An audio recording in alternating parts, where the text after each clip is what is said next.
Here's what I'm going to do. I want to let it go. Just let you rip on the names that I don't know about. Those day 2 and day 3 guys that I need to have more knowledge about, guys I need to have more information on. Just give me a handful of names that I need to be making sure that I am aware of when we get to the NFL draft.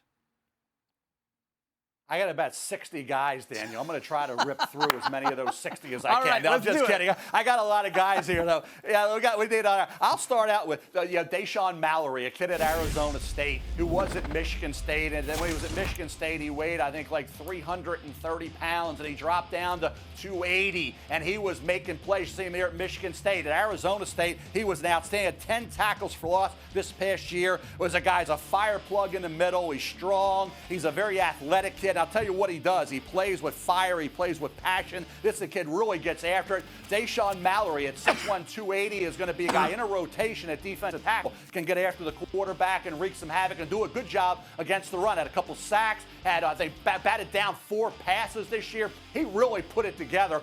Moving from Michigan State to Arizona State, as I said, the weight got down to that 275, 280 range after being up around like 330 at Michigan State. You saw the sack total increase. More important is the tackles for loss at 10, batting down passes as well, and being disruptive. A lot of this doesn't show up. You don't see the player Mallory was on the stat sheet. You just don't see it. Defensive lineman, you're always going to see that. But at the end of the day, he impacted a game in a lot of ways. And he's the kind of guy, wasn't even invited to the combine workout, Daniel. So when you look at a guy under the radar that's going to go probably 5th, 6th, 7th round, if you're going to say, well, where's his name? Well, Dashaun Mallory from Arizona State's a kid I liked all year from the get-go, and he consistently was a force up front for the Sun Devil defense the entire season. Love that. Love to hear that. The big guys in the trenches is where it's at, Mel. All right, give me somebody else to be able to watch. I love being able to get those big guys. Give me another name I got to keep an eye on.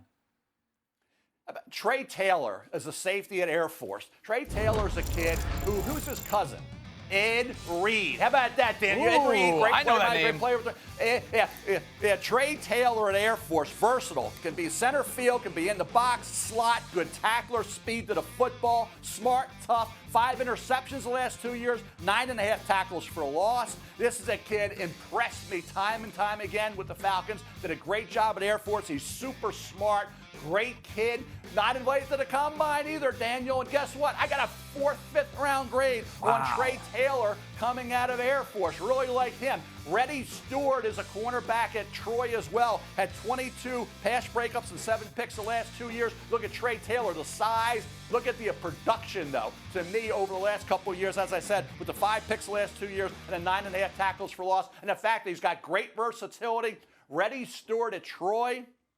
Talked about Kamani Vidal, the running back at Troy. Reddy Stewart at Troy, not invited to the combine, had a lot of ball production over the last couple of years as well. Now I'll give you an under-the-radar major college standout. You say, how can a team, Daniel, that played for the national title have an under-the-radar guy? Well, they do. His name's Jaylen McMillan, okay? And I'll tell you why. Jaylen Polk, Texas Tech transfer, goes to Washington, has a really good year, right? You look at what they had with a guy like Romo Dunze, great player, right? He's going to go in the top 10, top 5 of the draft. Here's a receiver who had an injury this year, missed a little playing time, was phenomenal, though, when he was healthy. 6'1", 200-pounder. In 2022, when he was healthy, 79 catches, 14-yard average, and 9 touchdowns. This is a guy tracks the deep ball, attacks the ball, ran 4.47 at 6'1", 200 pounds, has big hands, has length, catch radius, outstanding. You talk about better broad jump than Odunze at the combine. Jaylen McMillan, if he gets somehow, Daniel, into the 4th round area, are you kidding me? Like I say, a 6'1", 200-pounder with length and productivity. The only reason he slides through the cracks because he was a little banged up this year and the production dropped, as you say, from 79 to 45 catches. That was because he was banged up and missed playing time, and Polk kind of emerged coming in this year when he was banged up and not healthy. Jaylen McMillan, I loved him coming into the year. Love his attitude. He's unselfish. He just does his job. And he gets open time and time again. He's got a knack. He understands how to play the position. He's got tremendous talent, tremendous ability, and a great work ethic. If I can get this kid in the 4th round, I am thrilled, Daniel. I love that. Give me these mid-round wide receivers, Mel. We've seen a handful of them, right? You already mentioned Puka Nacua so far. Yep. Cooper Kupp. Amon-Ra St. Brown came out in the 4th. I mean, we'd had a bunch of guys in those middle rounds at the wide receiver position position that have given a ton of value to teams. So love being able to see that. Also, I'm all in on Trey Taylor. I didn't realize this, but as an Air Force vet, I now got a guy to be able to root for. Give me a safety who's 6 foot 210. Yes, please. I love those guys. So I'm all in on Trey Taylor. Another great name to be able to keep an eye on.